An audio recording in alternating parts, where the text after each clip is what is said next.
Last Thursday evening, I was making dinner when someone knocked on my door. I opened it to find a man I'd never seen before. Tall, dark hair, kind eyes, holding a manila envelope and looking nervous. "Are you Sarah Chen?" he asked. "Yes, who's asking?" "My name is David Martinez. I know this is going to sound crazy, but I think we're related. I took a DNA test and it matched with someone named Tommy Chen.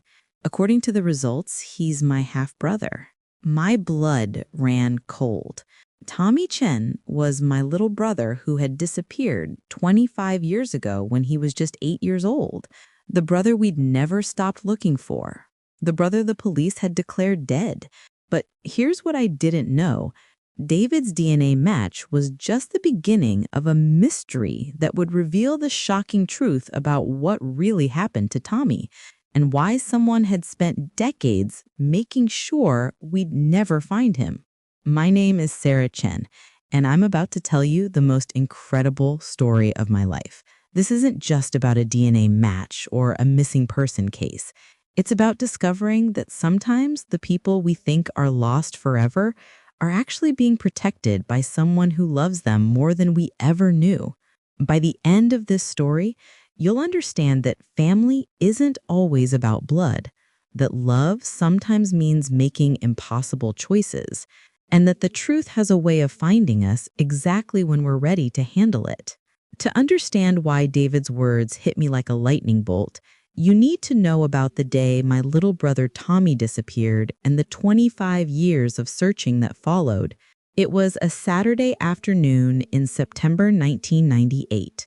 I was 16, Tommy was 8, and we were at Riverside Park with our mom. Mom was reading on a bench while Tommy and I played on the playground. I was supposed to be watching him, but I got distracted talking to some friends from school. When I looked back to check on Tommy, he was gone. We searched the entire park, calling his name, checking every hiding spot. Other families joined the search, then park security, then the police. Within hours, there were dozens of people combing through the woods around the park, checking the river, knocking on doors in the neighborhood. But Tommy had vanished without a trace. The police investigation was extensive. They interviewed everyone who had been at the park, checked security cameras from nearby businesses, and followed up on hundreds of tips from the public. But there were no witnesses to Tommy's disappearance, no evidence of what had happened to him.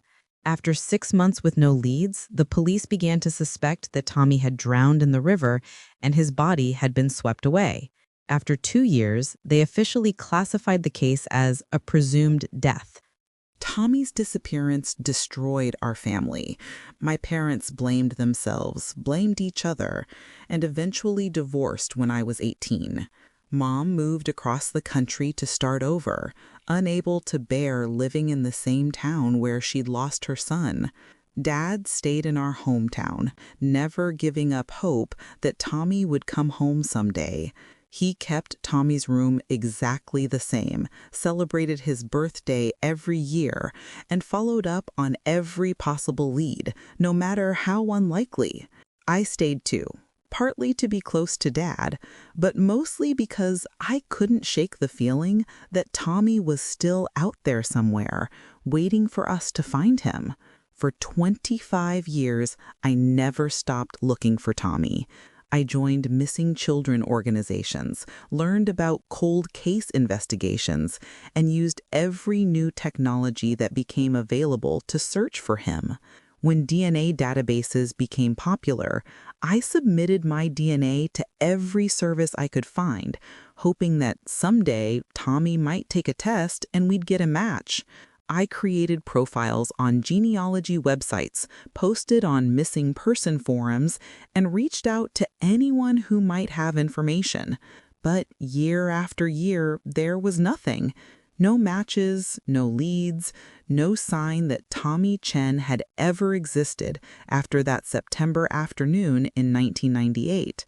So when David Martinez showed up at my door claiming to have a DNA match with Tommy, I thought it had to be some kind of mistake or cruel hoax. "I'm sorry," I told him, "but that's impossible.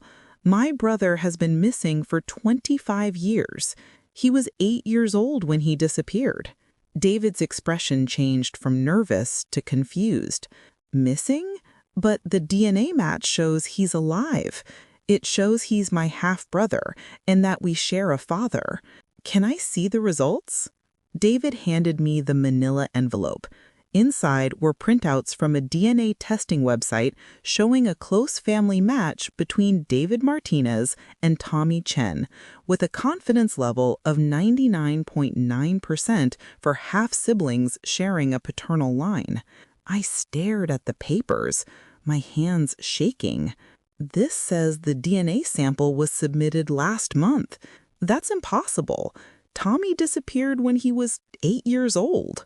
Sarah, I know this is confusing, but according to these results, Tommy Chen is a real person who took a DNA test 4 weeks ago. The system matched us as half-brothers. Where is he? Where is Tommy?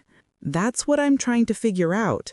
The DNA site doesn't give personal information, just the match results. But I was hoping that if I found his family, I could get in touch with him. He paused, studying my face. Sarah, you said Tommy disappeared 25 years ago. Are you sure we're talking about the same person? I invited David inside and showed him everything I had about Tommy's disappearance. Police reports, missing person flyers, family photos. David studied the pictures of 8-year-old Tommy with growing amazement. Sarah, this is incredible. This boy, he looks exactly like my son did at that age. Your son? I have a 12-year-old son, Marcus. The resemblance is uncanny. David pulled out his phone and showed me a photo of a boy who could have been Tommy's twin. But David, if you and Tommy are half-brothers, and you have a son who looks like Tommy did as a child, then Tommy might have children too. Children who would be your nephews or nieces. David and I decided to work together to find Tommy. We started by contacting the DNA testing company to see if they could provide any additional information about the Tommy Chen who had submitted the sample. Due to privacy laws, they couldn't give us contact information, but they confirmed that the sample had been submitted by someone using the name Thomas Chen, with a birth year that would make him 33 years old, exactly how old Tommy would be now. So he's alive, I whispered, hardly daring to believe it. Tommy is alive. It looks that way. But Sarah, if he's been alive all this time, why hasn't he contacted your family? Why hasn't he come home? That question haunted me. If Tommy was alive and old enough to take a DNA test, why hadn't he reached out to us? Did he not remember us? Had something happened to his memory? Or was there another reason he'd stayed away all these years? David and I decided to hire a private investigator who specialized in finding people through DNA matches. Within a week, she had tracked down an address for Thomas Chen in Portland, Oregon, a man who matched Tommy's age and had no public records before 1998. This has to be him, the investigator told us. Thomas Chen appeared in the system as an adult, with no childhood records, no school transcripts, no medical history before age 18. It's like he didn't exist until 1998. David and I flew to Portland together, both of us nervous about what we might find. What if Tommy didn't remember us? What if he didn't want to be found? What if there was a reason he'd stayed away all these years? The address led us to a modest house in a quiet suburban neighborhood. There was a car in the driveway, toys in the yard, and signs of a family living there. I stood on the sidewalk for 10 minutes, gathering the courage to knock on the door. This could be the moment I'd been waiting for 25 years, or it could be the moment I discovered that my brother wanted nothing to do with his original family. When I finally knocked, the door was opened by a woman in her 30s with kind eyes and a cautious expression. "Can I help you? I'm looking for Thomas Chen. I think he might be my brother."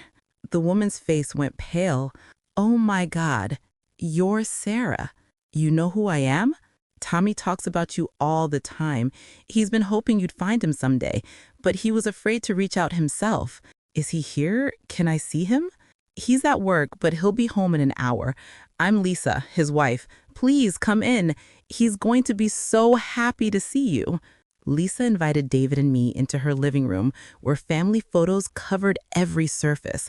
And there, in dozens of pictures, was my little brother Tommy, grown up, married, with 2 beautiful children. "He looks just like Dad," I said, tears streaming down my face. "He does," Lisa agreed. "Tommy has your father's eyes and your mother's smile. He's a wonderful man, Sarah. You're going to be so proud of the person he's become." "Lisa, can you tell me what happened? Where has Tommy been all these years? Why didn't he come home?" Lisa's expression became serious. "That's Tommy's story to tell. But I will say this, he didn't stay away by choice. There were circumstances that made it impossible for him to contact your family. When Tommy walked through the front door an hour later, time seemed to stop. He was calm now, with the same dark hair and gentle eyes I remembered, but unmistakably my little brother. "Sarah?" he said, his voice breaking. "Hi, Tommy."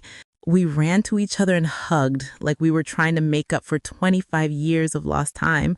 Both of us were crying, and I could hear Lisa crying too. "I can't believe you found me, Tommy. I've been hoping for this day for so long." "Tommy, where have you been? What happened to you?" "It's a long story, Sarah. A complicated story. But first, tell me about Mom and Dad. Are they okay?" I had to tell Tommy about our parents' divorce, about Mom moving away, about Dad's years of searching for him. Tommy listened with tears in his eyes, clearly devastated by the pain his disappearance had caused. "I wanted to come home so many times," he said, "but I couldn't. It wasn't safe." "Safe? Tommy, what do you mean it wasn't safe?" Tommy looked at Lisa, who nodded encouragingly. "Sarah, I need to tell you what really happened the day I disappeared, but it's going to be hard to hear." Tommy took a deep breath and began to tell me a story that would change everything I thought I knew about his disappearance. "That day at the park, I didn't just wander off. Someone took me." "You were kidnapped?" "Yes, but not by a stranger. I was taken by someone who knew our family. Someone who had been watching us for weeks." Tommy explained that he'd been approached by a man who claimed to know our father, who said Dad had sent him to pick Tommy up from the park. I was 8 years old, Sarah. When an adult tells you that your dad sent them, you believe them. The man who took me was named Robert Martinez. He was David's father. I looked at David in shock. "Your father kidnapped Tommy?" David looked as stunned as I felt. "That's impossible. My father died when I was 10. He was a good man, a loving father." "David, I'm not saying your father was a bad person," Tommy said gently, "but he did take me from that park, and he did keep me from my family for 10 years. But why? Why would he do that?"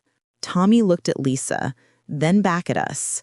"Because he thought he was saving my life." "Tommy, what do you mean he thought he was saving my life?" "Sarah, do you remember Dad's business partner, Uncle Ray?" I nodded. Ray Chen wasn't actually our uncle, but he'd been Dad's best friend and business partner for years. He was like family to us. Uncle Ray wasn't who we thought he was. He was involved with some very dangerous people, and he was using Dad's business to launder money for them. That's impossible. Uncle Ray loved our family. He did love us, Sarah, but he was also using us. And when some of his criminal associates decided that our family knew too much about their operation, they decided we all had to be eliminated. Tommy continued his story, and with each detail, the picture became clearer and more horrifying. Robert Martinez was an undercover FBI agent who'd been investigating Uncle Ray's criminal organization. When he learned that there was a plan to kill our entire family, he made a split-second decision to save at least one of us. So he kidnapped you? He took me into protective custody, but he couldn't go through official channels because he didn't know who in law enforcement might be compromised. So he took me and disappeared, planning to keep me safe until the criminal organization was brought down. But Tommy, that was 25 years ago. What happened to the investigation? It got complicated. Robert's cover was blown, and he had to go into hiding too. We spent 10 years moving from place to place, always looking over our shoulders, always afraid that Uncle Ray's people would find us. Tommy described a childhood spent in constant motion, new towns, new identities, new schools. Robert Martinez had become his protector and father figure, homeschooling him when it wasn't safe to attend regular school, teaching him to be cautious and alert. Robert was a good man, David. He gave up his career, his life, everything to keep me safe. He raised me like I was his own son. But why didn't he contact the FBI? Why didn't he get help? He tried several times over the years, but every time he reached out to his contacts, something would go wrong. Someone would tip off Uncle Ray's organization and we'd have to run again. So you lived in hiding for 10 years. Until I was 18. That's when Robert finally made contact with an FBI agent he trusted completely, and we learned that Uncle Ray's organization had finally been brought down. Tommy, if the criminal organization was gone when you were 18, why didn't you come home then? Tommy's expression became pained. Because by then, I'd learned what had happened to our family after I disappeared.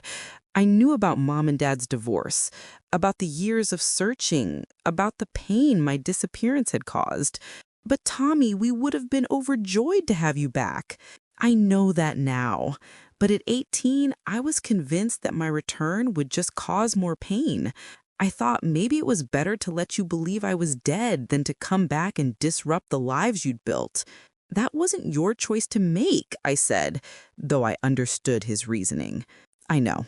It was a mistake, and I've regretted it every day since. What changed your mind about taking the DNA test?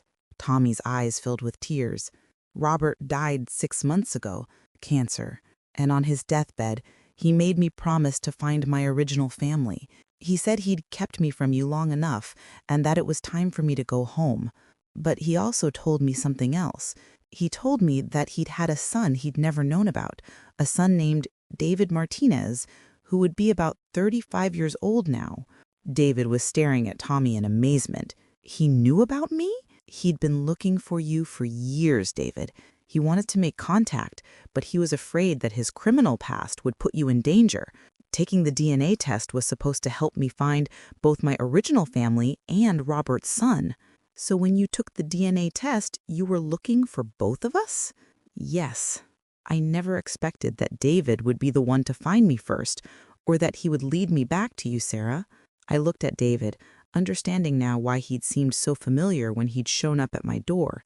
He had Robert's eyes, the same kind expression that Tommy had described. David, your father saved my brother's life. He gave up everything to protect a child he barely knew.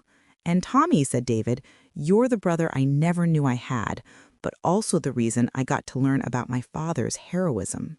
Over the next few weeks, we arranged for Tommy to reunite with our parents. Mom flew in from California, and Dad cried for 3 hours straight when he saw Tommy walk through the door of his childhood bedroom, which had been preserved exactly as he'd left it 25 years earlier. I knew you'd come home someday, Dad, whispered Tommy, holding him like he was afraid he might disappear again. I'm sorry it took so long, Dad. I'm sorry for all the pain I caused. You didn't cause any pain, son. You were a victim, and you survived. That's all that matters. With Tommy's testimony and Robert Martinez's evidence, the FBI was able to reopen the case against Uncle Ray's criminal organization. Several people who had escaped prosecution 25 years earlier were finally brought to justice. Uncle Ray himself had died years earlier, But his associates, who had planned to kill our family, were still alive and were arrested for conspiracy to commit murder. Tommy's kidnapping was officially reclassified as a protective custody situation, and Robert Martinez was posthumously honored by the FBI for his courage in protecting a child at great personal cost. The most beautiful part of this story is how it brought together not just Tommy and me, but an entire extended family we never knew we had. David and Tommy have developed a close relationship as half-brothers. David's son Marcus adores his Uncle Tommy and is fascinated by the story of how they found each other. Tommy's children, my nephew Jake, 10, and my niece Emma, 7, have grandparents they never knew existed and an aunt who has been waiting their entire lives to spoil them. It hasn't been easy for any of us to process 25 years of separation and the trauma that caused it. We've all been in family therapy, working through the complex emotions of grief, guilt, relief, and joy that come with this kind of reunion. Tommy struggles with survivor's guilt, wondering why he was the one who was saved when the plan had been to kill our entire family. He also deals with the complicated feelings of having been raised by the man who kidnapped him, but who also loved and protected him. I struggle with guilt over not watching Tommy more carefully that day at the park, even though I now know that his disappearance was planned and would have happened regardless. Our parents are working through their own guilt and grief, trying to rebuild relationships that were shattered by trauma and time. But there have been incredible silver linings to this story. Our family is closer now than we ever were before Tommy's disappearance. We don't take each other for granted anymore. We make time for regular family gatherings, and we've learned to communicate more openly about our feelings. Tommy has become an advocate for missing children and their families. He works with organizations that help families navigate the complex emotions of long-term disappearances and reunifications. David has become like a brother to me as well. He's helped our family understand Roberto Martinez's perspective and has shared stories about his father that help us see him as the hero he was, not the kidnapper we initially thought he was. But there's one more aspect of this story that we're still unraveling. When Roberto Martinez took Tommy, he didn't just save one child. He saved evidence that could have brought down Uncle Ray's criminal organization much sooner. In Roberto's personal effects, we found documents and recordings that showed the full scope of the criminal operation, including evidence of other planned murders that were prevented by the organization's eventual downfall. We're working with the FBI to identify other potential victims and to see if there are other families who might have been affected by this criminal organization. Tommy's case has become an example of how DNA technology can solve cold cases and reunite families in ways that were impossible just a few years ago. The DNA testing company that matched Tommy and David has used our story in their marketing materials, showing how their service can bring families together even in the most unlikely circumstances. We've been contacted by other families with missing loved ones, asking for advice on how to use DNA testing in their searches.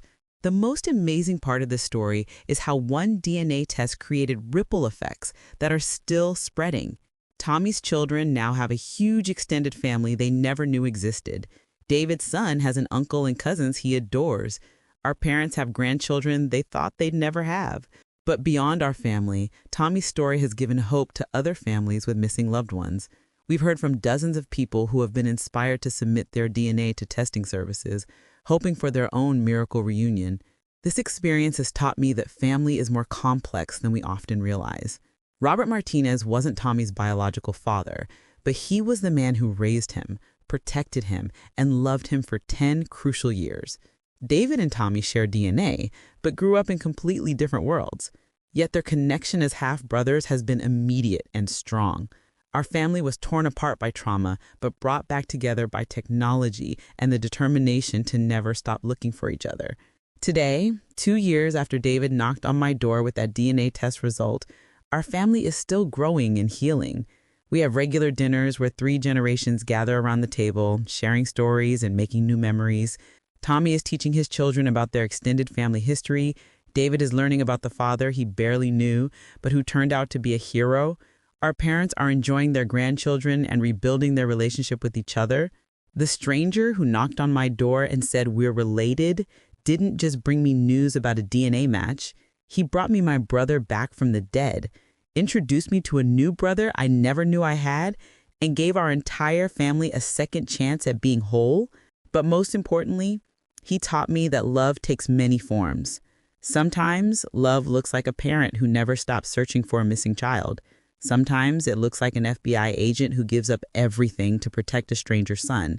Sometimes it looks like a young man who takes a DNA test hoping to find the family he was taken from 25 years earlier. But there's one more thing about this story that I haven't told you yet. Something we discovered just last month that makes me believe our family story is even more incredible than we realized. Because when we were going through Robert Martinez's personal effects, we found something that changed everything we thought we knew about why he was really investigating Uncle Ray's organization in the first place. We found a birth certificate, not for David and not for Tommy, but for a little girl named Maria Martinez, born in 1995, 3 years before Tommy disappeared. Robert Martinez had a daughter we didn't know about, a daughter who could be 28 years old now, a daughter who might be out there somewhere wondering about the father who disappeared when she was just 3 years old. David has a sister he's never met. Tommy has another half-sibling.